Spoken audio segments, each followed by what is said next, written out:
mesmo soltei um vídeo sobre o que eu chamo da direita limpinha.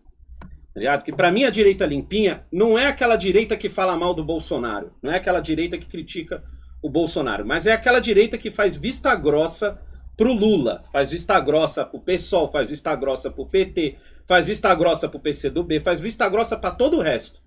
Na minha opinião, é porque eles já entenderam que com o Lula dá pra dialogar.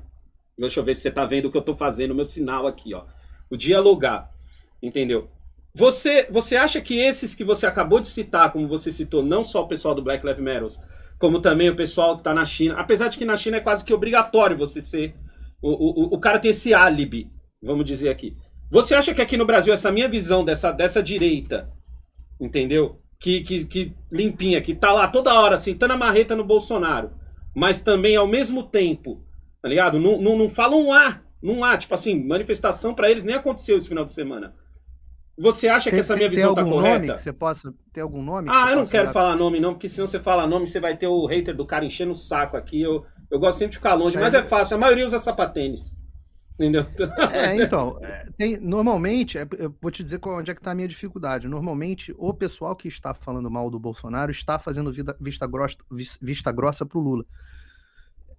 Normalmente, esses dois grupos são assim, lembrando do estudo dos conjuntos na escola, os conjuntos são quase conjuntos idênticos. Uhum. Hoje, quase todo mundo, do que eu chamo de a ex-direita, e eu posso explicar por que eu chamo de a ex-direita, basicamente pelo seguinte, são pessoas com as quais eu caminhava lado a lado até 2018, ombro a ombro, e nós defendíamos basicamente as coisas que tradicionalmente a direita defende no mundo. Vou dar alguns exemplos. Nós éramos contra aborto. Nós éramos contra a influência da China no mundo. Nós éramos contra isso que a gente chama de wokeísmo, lacração, essa agenda neomarxista. Nós éramos em favor da família. Nós éramos em favor do direito da defesa do cidadão. Enfim, eu posso repetir aqui inúmeras pautas. Por exemplo, eu sou tudo agora, isso que você falou. Claro, as pessoas acham que ser de direita, o sujeito precisa fazer um curso e se tornar um conservador, academia, não sei o que. Não. Quem é mais de direita hoje no mundo é o povo. O povo se tornou a reserva da direita, enquanto os intelectuais, etc., são a reserva da esquerda. Quem está no mundo real, trabalhando, carregando carrinho de material reciclado, é de direita. Quem está lá na universidade, na Sorbonne, cobertura, Harvard, na cobertura pedindo comida pelo aplicativo, esse é geralmente de esquerda, artista, intelectual, etc. Mas, então por que eu chamo de ex-direita? Porque todas essas pautas eu continuo defendendo. Mas essas pessoas pararam de defender. E por que elas pararam de defender? Pararam de defender porque a pessoa que defende essas pautas no Brasil só tem um político. Só tem um, não é político de expressão nacional. É o Bolsonaro. Não tem outro. Então, o que acontece? Essas pessoas da ex-direita deixaram de ser da direita, deixaram de estar na direita. Eu considero eles os verdadeiros bolsonaristas. Também explico por quê. Porque o Bolsonaro não influencia a minha opinião sobre nenhum assunto. Então, por exemplo, eu sou há anos, muitos anos, defensor do direito do cidadão de bem comprar uma arma para se defender. Essa é a minha defesa. Se o Bolsonaro amanhã mudar de opinião e começar a ser contra as armas, eu vou continuar onde eu tô e vou ficar contra o Bolsonaro neste assunto. Se ele mudar em assuntos o suficiente, onde eu perceba que ele não está mais alinhado ao que eu defendo, beijo Bolsonaro. Já falei aqui, não sou fechado com o Bolsonaro, sou fechado com as ideias do Bolsonaro. As ideias que o Bolsonaro atualmente defende. Essas pessoas não. Basta o Bolsonaro defender alguma coisa que elas passam a ser contra. E aí você tem o fenômeno esquizofrênico. Eu tenho muitos amigos, alguns conhecidos aí da mídia, o fenômeno esquizofrênico, onde o cara apoia uma política nos Estados Unidos e apoia outra no Brasil. Isso! Isso eu ia te falar também. Por isso que eu fugi um pouco dos Estados Unidos, mas queria voltar. Porque eu percebo isso também. Entendeu? O sujeito fala assim, eu apoio os republicanos na Flórida. Eu falo assim, os republicanos nos Estados Unidos. Eu falo, você sabe que os republicanos aqui, por exemplo, adotaram a postura de que eram contra a obrigatoriedade de máscara em local aberto, contra o fechamento dos estabelecimentos, contra o fique em casa, contra, eram favoráveis a tratamento precoce, o próprio Trump foi o primeiro a falar de cloroquina. Aí o sujeito fala assim, tá bom. Aí chega no Brasil, o sujeito muda todas as opiniões e é a favor do fica em casa, a favor da máscara, a favor contra o tratamento precoce. Por quê? Porque são as políticas que o Bolsonaro defende. Então quem é o bolsonarista de verdade? Ora, os bolsonaristas de verdade são eles, porque a opinião deles é que é diretamente influenciada pela posição do Bolsonaro. Eu não, eu tenho a mesma posição aqui e aí no Brasil. Exatamente a mesma posição, não muda.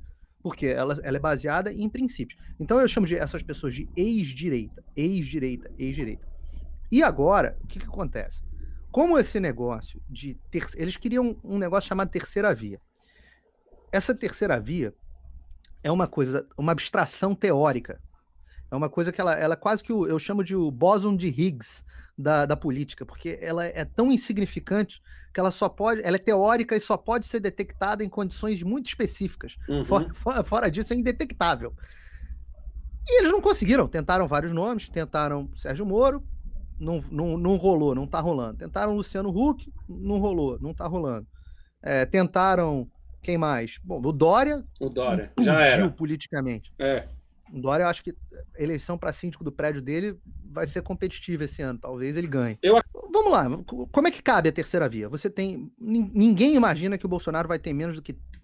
Eu diria 35%, mas 30% dos votos no primeiro turno. Tá? Ninguém imagina isso. Não há nenhuma possibilidade disso acontecer. Nem no pior momento do governo Bolsonaro de popularidade ele caiu abaixo de 30%, 35%.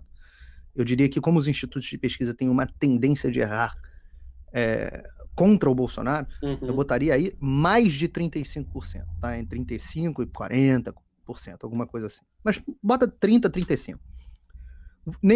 Nenhum cenário imagina que o Lula tenha menos do que 25%, tá? Pode ser 30%, pode ser...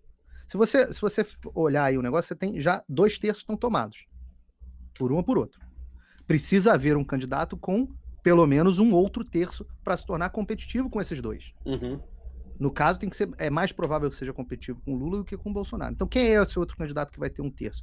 Quem é o candidato que... Bom, primeiro, Ciro Gomes não vai deixar de ser candidato de jeito nenhum. Certo. Só aí você já abocanha aí uns 10%, 15%.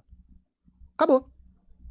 Matematicamente impossível. O outro candidato, mesmo que tenha todos os votos restantes, mesmo que você não tenha a Marina, não tenha nenhum daqueles candidatos, um novo, que é um Amoedo da vida, mesmo que seja o Zema, como é que ele vai... De quem ele vai roubar todos esses votos? Essa conta que eu faço. É exatamente essa conta que eu faço. Não tem como. O que é uma coisa que a esquerda vai ter... Eu sempre digo que o Brasil copia as eleições americanas, né? As eleições não, a política americana. Mas nesse caso, o processo eleitoral americano é muito diferente do brasileiro.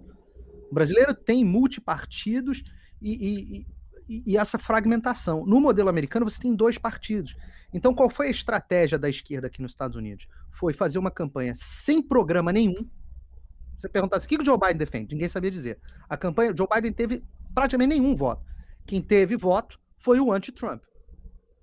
Isso é um dos lados. E o outro lado é fraude, que hoje não há mais dúvida que houve aqui nos Estados Unidos. A dúvida é qual foi a magnitude. Então, e no Brasil, teremos fraude? Eu não sei. Por que um grupo especificamente é contra o voto auditável? O voto com auditoria e backup impresso. Não é o voto impresso. Ninguém está falando para votar todo mundo por papel. Mas o voto eletrônico que gere um recibo auditável em papel. Por que eu não consigo entender por que alguém seria contra isso? O único grupo que pode ser contra... Não tem nenhum malefício, só tem benefício. Você mantém toda a agilidade do sistema do voto eletrônico e você tem a possibilidade da recontagem, da auditoria do voto impresso. Bateu A com B, está resolvido o processo eleitoral. Não bateu A com B, você tem possibilidade de recontagem manual, recontagem onde teve problema, onde não teve problema.